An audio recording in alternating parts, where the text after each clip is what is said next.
말씀을 우리 하나님께 부여한 여성이라고 잡았는데 오늘 말씀은 크게 두 가지 이야기입니다. 하나는 돈은 영적인 문제라는 거, 오늘 돈 얘기를 좀 하려고 그러는 건데 원래는 이게 돈에 대한 문제는 아니에요. 근데 이 돈이 영적인 문제이기 때문에 돈을 예로 들었고, 또 하나는 예수님 비유로 드셨죠. 하나가 뭐냐면 두 번째는 어리석은 비유를 예수님이 그 당시에 있을 법한 내용 갖고 이렇게 아마 만드신 것도 되고, 아마 그런 일들이 자주 있었으니까 비유로 말씀하셨던 그런 내용이다 이제 보시면 되는데, 둘 다 돈 얘기입니다. 돈은 영적인 문제라는 거, 그 다음에 그 돈의 문제에 대해서 돈만 갖고 있고 쌓아둔다고 그게 부자가 아니라 그런 사람을 어리석은 자라고 성경은 규정을 하셔서 주님 말씀하시고, 오늘 너의 생명을 내가 가져가면 그 쌓아둔 것이 무엇이 되겠느냐. 돈만큼 중요한 것도 없지만 돈만큼 허무한 것도 없다. 그렇다면 우리가 무엇에 부요한 삶을 살아야 되겠는가? 특별히 여성들은 지금 이제 우리 한나회 정도 연배가 되시면 이제 조금은 이제 그 어느 정도 가정에서 좀 이제 자녀 다 출가시키고 뭐 좀 이제 안정적으로 이렇게 이제는 조금 그 인생의 황혼을 생각하면서 뭔가를 이렇게 준비하시는 나이대가 되시지 않았나 이런 생각이 드는데, 그럴 때 더욱 우리가 무엇의 부자가 되어야 되겠는가? 하나님께 부요한 자, 그런 여성들이 되시기를 축원합니다. 앞부분 얘기는요, 형과 동생의 재산 분쟁에 대한 부분입니다. 재산 갖고 싸우는 거예요. 돈을 많이 물려주면 반드시 자녀들은 재산을 갖고 싸웁니다. 근데 뭐 몇천만 원 정도 갖고는 큰 문제가 되지 않을 것 같아요. 근데 좀 많았던 것 같아요. 그래서 오늘 본문의 말씀 보면 이렇게 나오죠. 13절에서 15절 한번 다시 보겠습니다. 우리 형제 간의 재산 분쟁 문제가 나와요. 자, 무리 중에 한 사람이 시작.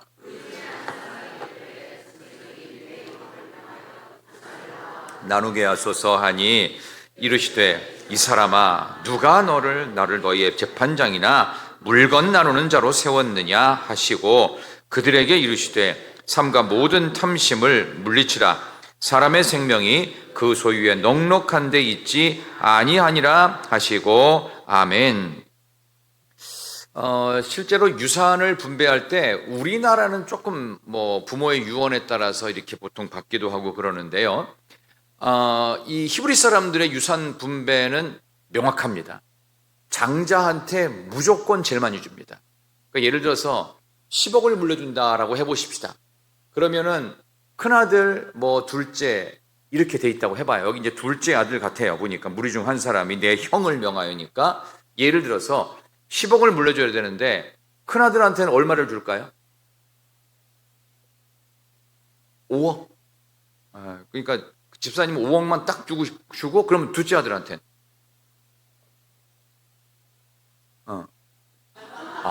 벌써 유서 다 쓰셨네.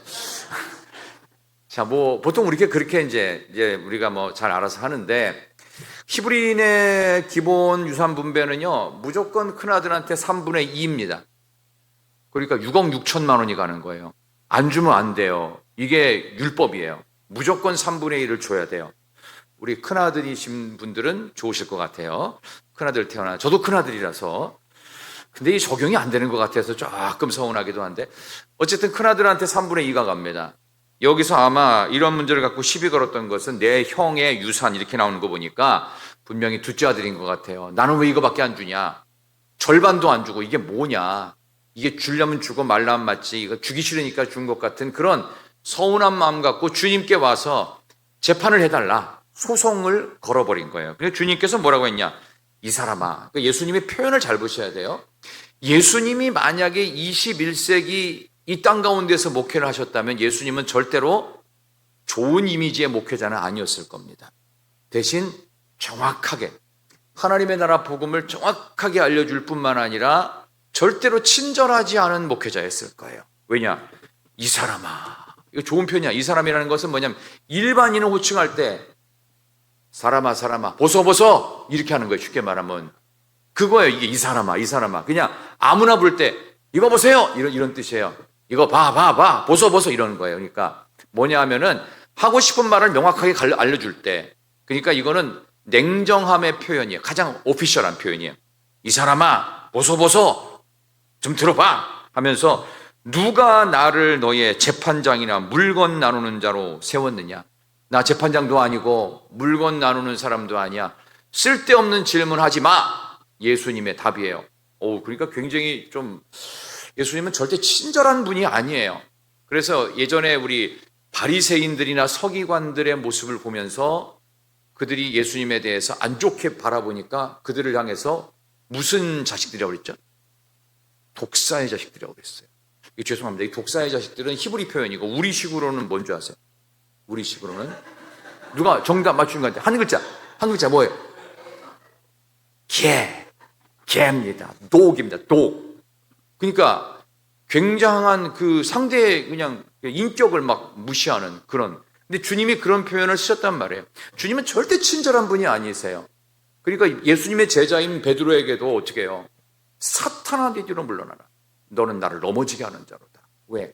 아닌 거에 대해서는 요만큼도 용납을 안 하세요, 주님.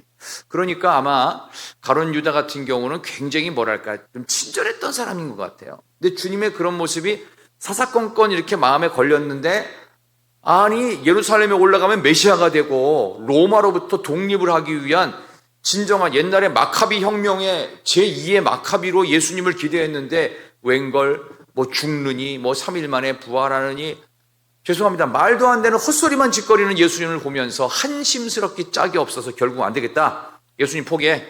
대제사장 찾아갔어요. 내가 우리 선생을 넘길 테니 얼마 주겠어? 당시 히브리 사람들의 노예 기본값이 은 30이에요.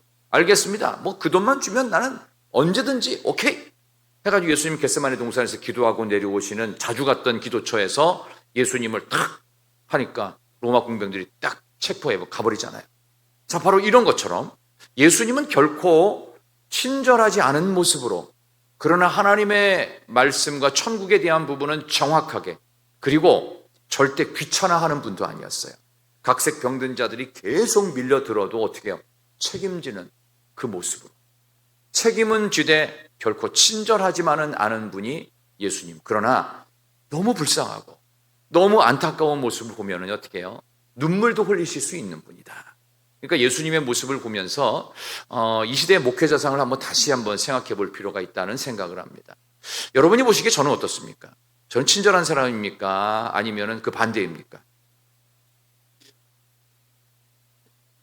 그것도 있고요. 그렇지 않은 면도 많습니다. 왜냐하면 아닌 거에 대해서는 저는 칼입니다. 절대로 양보 안 합니다.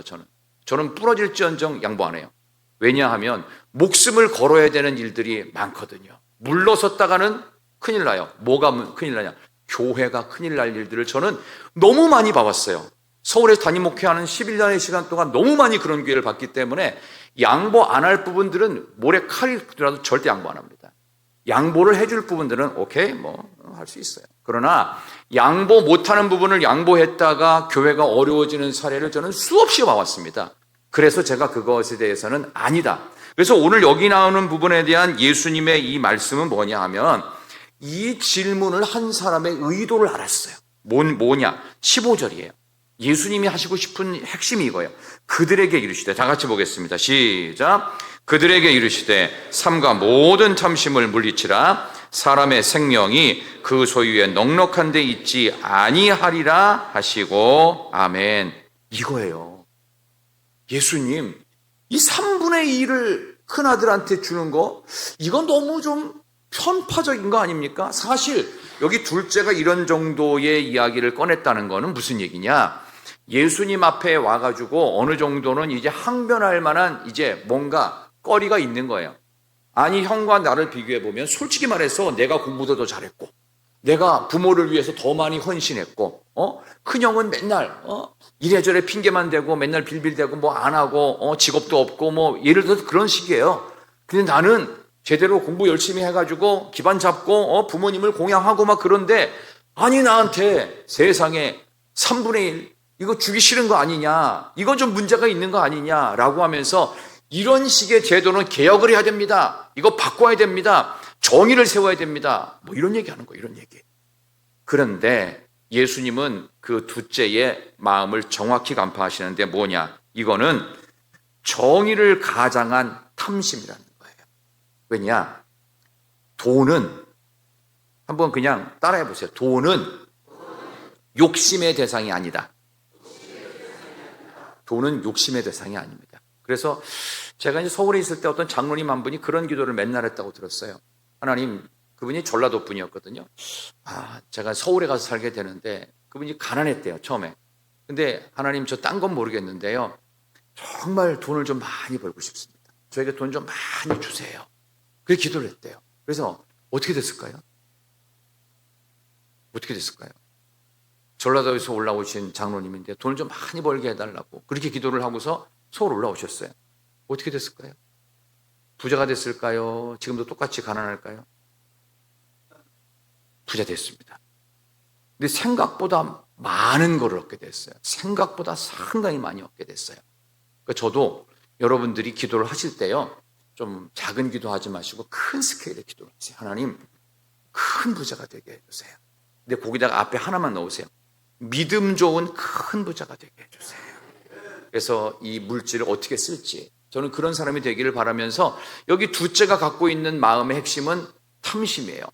내가 더 많이 가져야 된다 이거예요. 내가 형보다 집을 위해서, 부모를 위해서 얼마나 헌신했는데 형은 아직도 빌빌대고 저러고 있는데 이게 뭐냐고, 이게 도대체. 3분의 1이 뭡니까? 절반을 줘도 내가 좀 서운할 판인데 3분의 1? 이거 뭐 줬다 뺏으려고 그러는 거예요? 나도 이 정도 돈은 있어요? 뭐 이런 식의 항변을 하는 거예요, 지금. 그런데 예수님은 이 돈의 가치에 대해서 탐심과 욕심을 부릴 대상이 아니라고 말씀하시면서 삼가 모든 탐심을 물리치라. 야, 너 지금 형보다 네가 나은 거 내가 모르는 줄 알아? 다 아는데 내가 지금 돈에 대한 욕심을 그렇게 부리다가 큰일 나는 거야 하면서 그 뒤에 비유로 한 번 더 추가 설명을 하신 거예요. 오늘 이제 그 얘기입니다. 그래서 사람의 생명이 그 소유에 넉넉한 데 있지 아니하니라. 그래서 여러분들이 주신 이 생명, 이 잘 살아가는 일에 있어서 소유가 많다고 결코 잘 사는 데 도움되는 게 아니다. 근데 저는 여러분께 거꾸로 믿음 좋은 큰 부자가 되기를 소망했죠. 그 기도를 여러분이 꼭 하셨으면 좋겠어요. 매일 하세요. 매일 하셔가지고 하나님, 여러분의 마지막 기도 제목에 뭐 건강도 자식도 기도 많이 할 때 하나님, 믿음 좋은 큰 부자 되게 하여 주옵소서. 믿음 좋은 큰 부자. 그러면 하나님께서 분명히 채워주실 줄 믿습니다. 그럼 어떻게 하겠어요? 돈 함부로 안 쓰겠죠? 꼭 필요한 데 쓰고, 또 나눌 땐 또 충분히 나누지만 쓸데없는 일에 돈을 안 쓰겠죠. 그죠? 과소비라든가 무절제하게 막 지름신이 강령해서 그냥 하루 종일 홈쇼핑 틀어놓고 계속 구매하는 이런 일들. 갑자기 밤에 잠이 안 온다고 해서 TV를 딱 들었더니 갑자기 저 빤스를 사야 될 것 같아서 빤스를 막 10종 세트로 해서 20몇만 원짜리 막 구입, 이런 거는 안 할 거 아니에요. 그죠? 이런 거는 하지 말고, 정말 하나님께서 믿음 좋은 큰 부자인데, 그럼 요거를 부연 설명하기 위해서 이 이야기를 꺼낸 둘째 아들이 이게 이해를 안 될 것 같으니까 비유를 든 거예요. 좀 어떤 비유냐? 오늘 여기 본문에 나오는 비유는 큰 부자가 있었다. 근데 이 큰 부자가 더 큰 부자가 돼가지고, 쌓아놓을 것이 없을 정도로 막 창고를 더 크게 짓고 이런 일이 벌어졌다. 근데 이 큰 부자의 속내가 무언지를 밝히시면서 지금 예수님께 와서 막 항의를 하는 둘째 아들의 마음과 오버랩을 시키고 있어요. 야, 혹시 네 마음이 이거 아니니? 라고 반문하시는 겁니다. 한번 볼까요? 자, 우리 17절부터 18절 보겠습니다. 17절과 18절. 우리 16절부터 읽읍시다. 16, 17, 18. 또 비유로 시작. 한 부자가 그 밭에 소출이 풍성함에 심중에 생각하여 이르되 내가 곡식 쌓아 둘 곳이 없으니 어찌할까 하고, 또 이르되 내가 이렇게 하리라. 내 곳간을 헐고 더 크게 짓고 내 모든 곡식과 물건을 거기 쌓아 두리라. 아멘. 좋겠죠? 안 부러우세요? 막 쌓아놓을 곳이 없도록, 돈을 막 쌓아놓을 곳이 없어. 그래서 금고 100만 원짜리를 막 10개를 더 사야 돼. 아멘이 안 나오죠. 좀 전에 분명히 제가 믿음 좋은 큰 부자, 이런 거는 아니에요. 이 정도는 아니에요. 그러면 어쨌든 금고를 막 해가지고 금괴 하나가 한 1억짜리도 있다는데, 골드바 이런 거 있잖아요. 그런 거 막 벌써 얼굴이 환해지시는 분들은 그걸 기대하시는 거야. 그렇게 된다는 거예요. 근데 중요한 게 있어요. 18절 보면 내가 이렇게 하리라. 내 곳간을 헐고 더 크게 짓고 내 모든 곡식과 내 모든 물건을 거기 쌓아두리라. 이게 다 내 거라는 거예요. 이 많게 얻게 된 게 누구 거? 내 거. 내 거. 금괴가 하나 있어요. 2억, 그 골드바가 하나 있어요. 2억짜리예요. 이거 가지고 싶은 분 손 한번 들어보세요. 됐습니다. 저도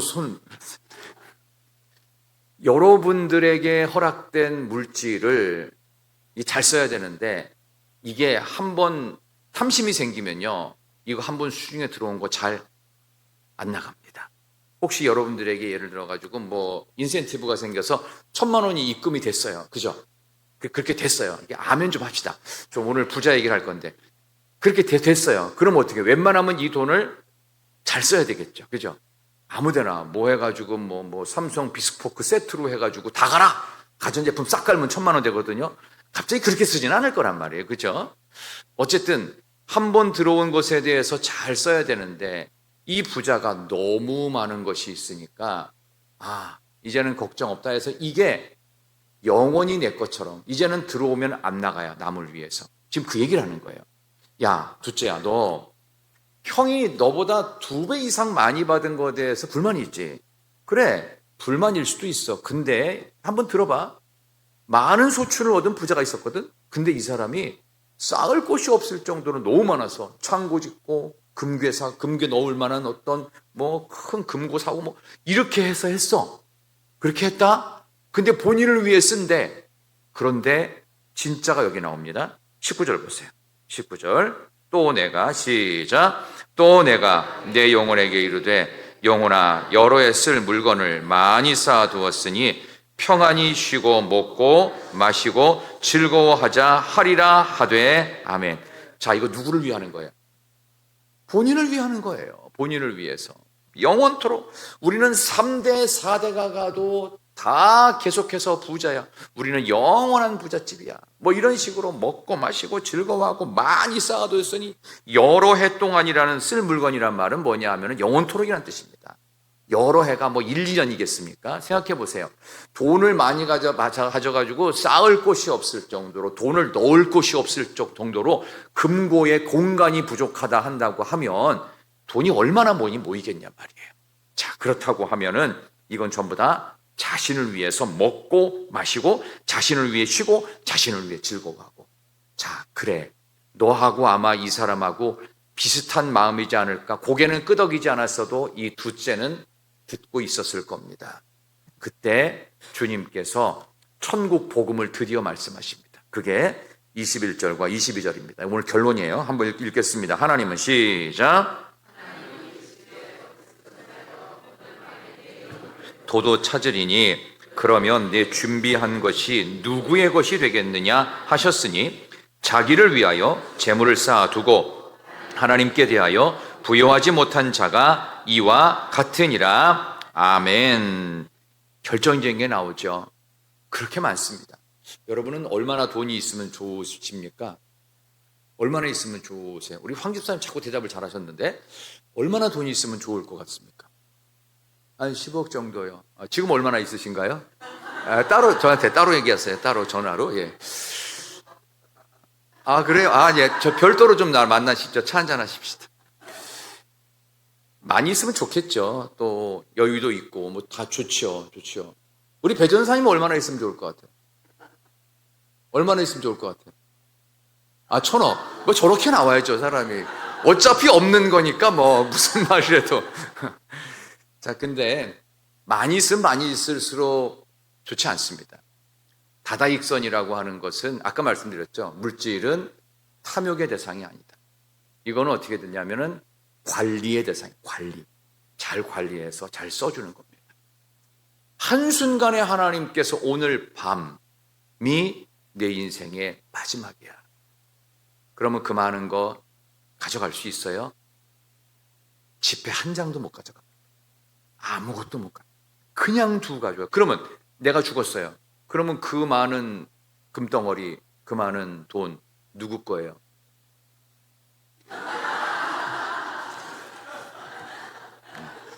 예, 아멘입니다. 아멘. 누군 참 좋으시겠다. 예, 어쨌든 그게 다 다른 사람께 되는데요. 나의 수중에 들어온 돈이 꼭 보면 엉뚱한 사람들이 다 씁니다. 다 나가요. 다 나가요.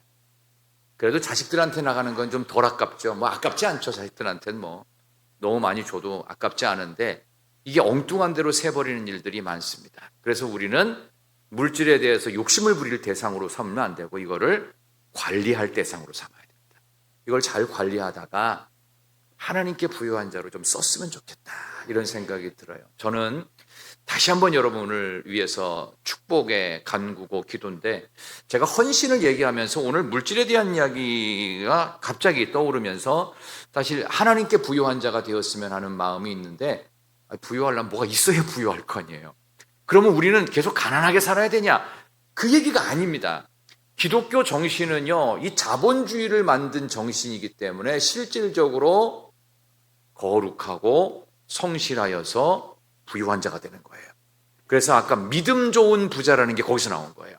여러분 모두가 믿음 좋은 부자가 되셔서 이제 올해는 이렇게 잘 마무리하고 내년 2026년에는 믿음 좋은 부자가 되셔서 올해보다 10배 이상의 매출이 있기를 진심으로 축원합니다. 10배 이상의 부유하기를 소망합니다. 동시에 해야 되는 게 있어요. 그러면 이게 있다고 되는 것이냐? 아닙니다. 잘 관리를 해야 됩니다. 그럼 어떻게 관리할 거냐? 이거 관리 못해서 망한 사례도 우리는 알아야 돼요. 그래서 저는 미국 얘기 잠깐 하도록 하겠습니다. 미국 사회는 사실 올해 2월 달에 그 트럼프가 재집권을 했습니다. 그렇죠? 그때 전까지 미국 안에 이거 바이든 정부 있을 때 2023년이 바이든 정부 있을 때거든요. 그때만 해도 미국이 망할지도 모른다라고 하는 불길한 예감이 많이 있었습니다. 이거는 경제 전문가들이 얘기했던 부분입니다. 그래서 그 당시에 어떤 일이 있었냐면요. 전 세계 모든 우리 젊은이들 또 직장인들이 선호하는 꿈의 직장이 있습니다.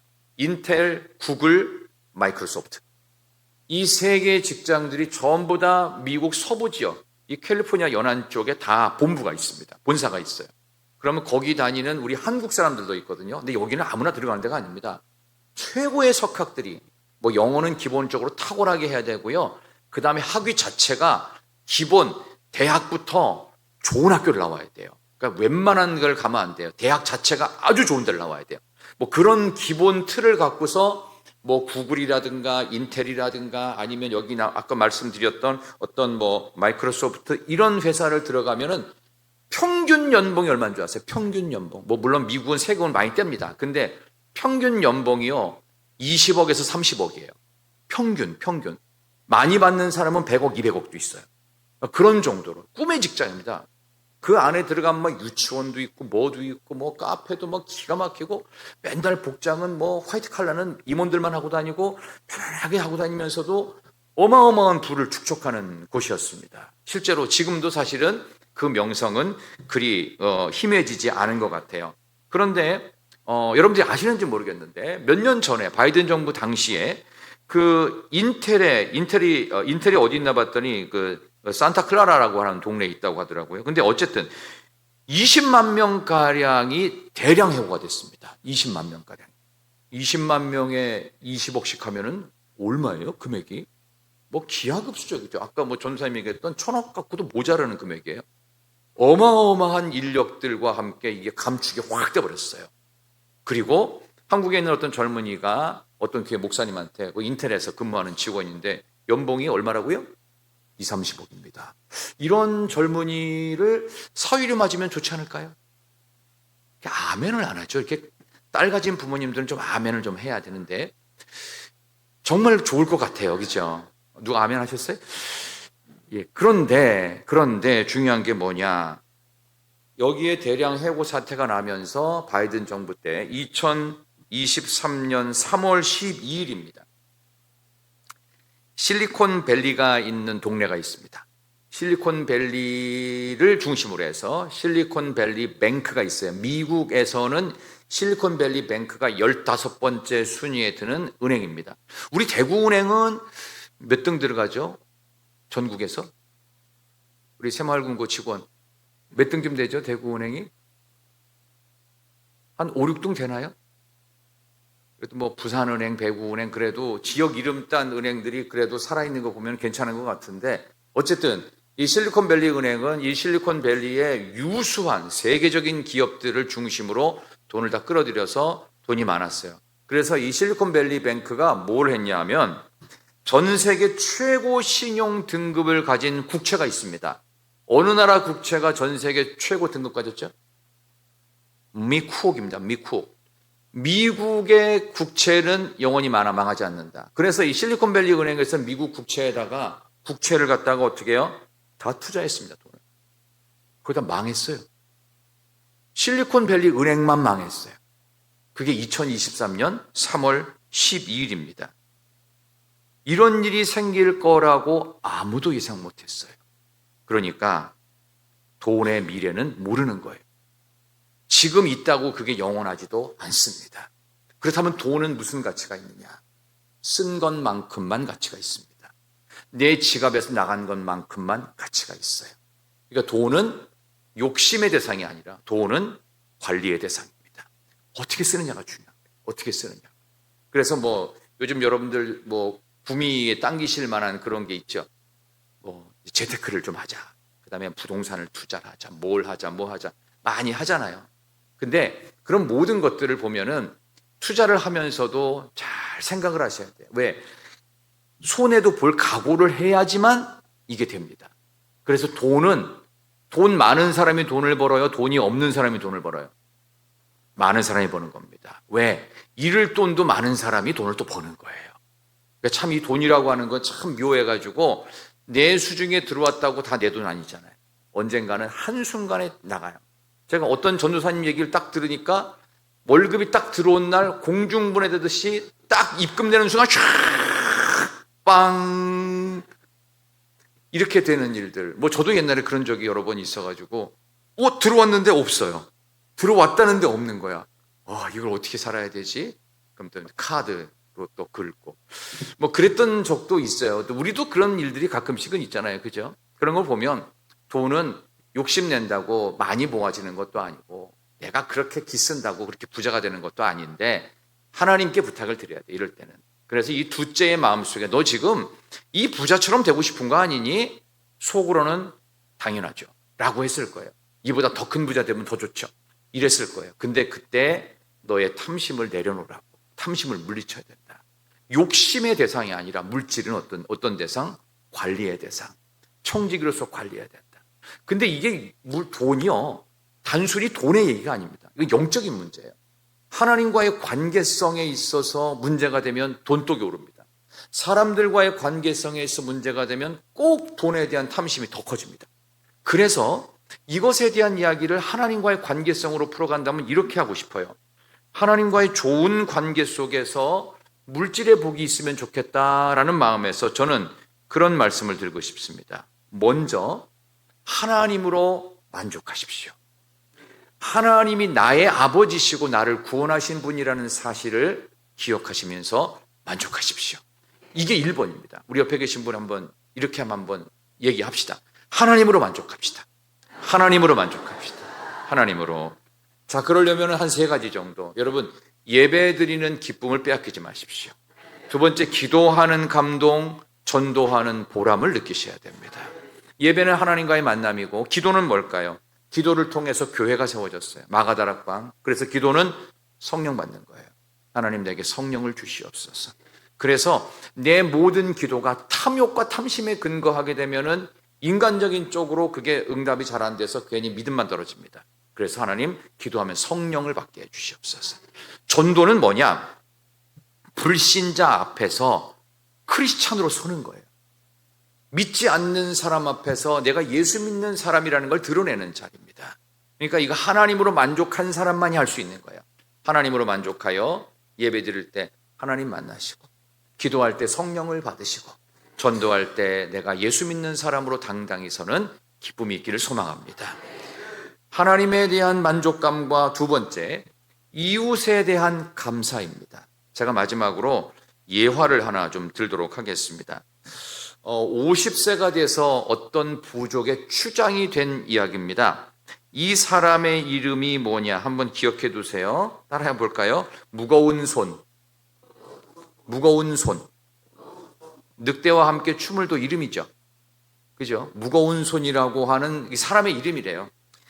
이 라코타, 아메리카 인디언 중에서 부족이 여러 개인데 라코타 부족 출신의 무거운 손이라고 하는 아이가 50세가 돼서 추장이 되었습니다. 근데 이 아이가 7살 때부터 자랑스러운 라코타 부족의 전통을 하나씩 둘씩 아버지로부터 가르침 받아가지고 실천합니다. 자, 7살 때 뭐 했냐? 마을에서 조그만 동물 하나가 튀어나오길래 그걸 잡았어요. 뭘 잡았을까요? 토끼 한 마리 잡았습니다. 토끼. 토끼는 어디를 잡아야 되죠? 몸통 잡으면 큰일 납니다. 다 핥힙니다. 어디를 잡아야 돼요? 귀를 딱 잡으면 돼요. 호랑이 새끼는 어디 잡아야 되는 줄 아세요? 큰일 납니다. 큰일 납니다. 그 발톱에 한번 핥히면요 작살납니다. 그러면 안 돼요. 호랑이는요 목덜미 뒤에를 꽉 잡아야 됩니다. 새끼. 큰 호랑이는 건들지 마세요. 근처에도 안 가야 돼요. 조그만 새끼 호랑이는 목덜미 뒤에를 꽉 잡으면요 이러고 와요. 이러고 와요.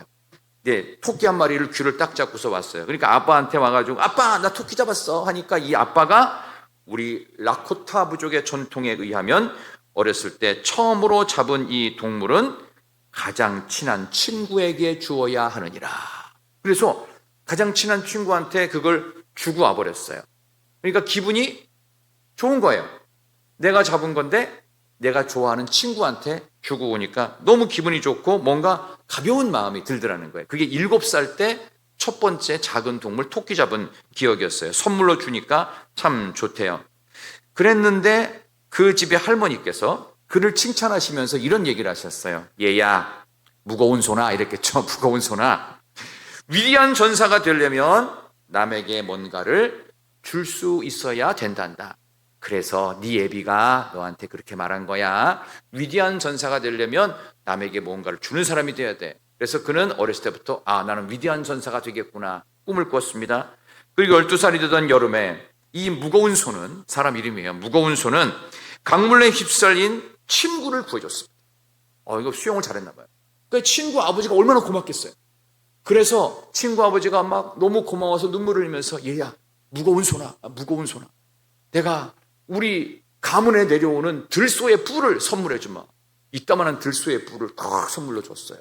그러니까 기분이 얼마나 좋았겠어요. 당시 들소의 뿔은요 전사들만이 가지고 있는 사냥의 전리품이라고 합니다. 굉장히 기분이 좋았습니다. 그래서 이 들소의 뿔도 집에 가져가니까 그 아빠가 너 이 들소의 뿔을 갖고 왔구나. 무거운 소나. 그거를 이제부터는 가장 약한 친구에게 주도록 하여라. 당시에 이 들소의 뿔을 갖고 있으면 힘이 센 용사가 된다는 전설이 있었대요. 그래서 자기 친구 중에 몸이 약한 애한테 들소의 뿔을 선물로 주고 왔어요. 그러니까 기분이 또 좋았어요. 토끼도 7살 때 주고 12살 때는 들소의 뿔도 선물로 주고 그랬습니다. 15살이 되었습니다. 이 아이가 가만히 있어봐. 안오징 홀랑고 어디 갔어? 갑자기 얘네들 안 보이네. 그 버기 목사님이 굉장히 말을 잘 타시더라고요. 야생말을 이 무거운 손이 잘 길들여가지고 얼마나 말을 조련을 잘하고 막 말 타는 걸 잘하는지 너무너무 잘하는 거예요. 그래가지고 이 아이가요 너무 말을 잘 다루고 그래가지고 말 시합이 있었어요. 근데 1등을 했어요. 그래서 선물을 받습니다. 선물을 받았는데 뭘 선물 받았느냐? 독수리 깃털로 만든 머리띠를 받습니다.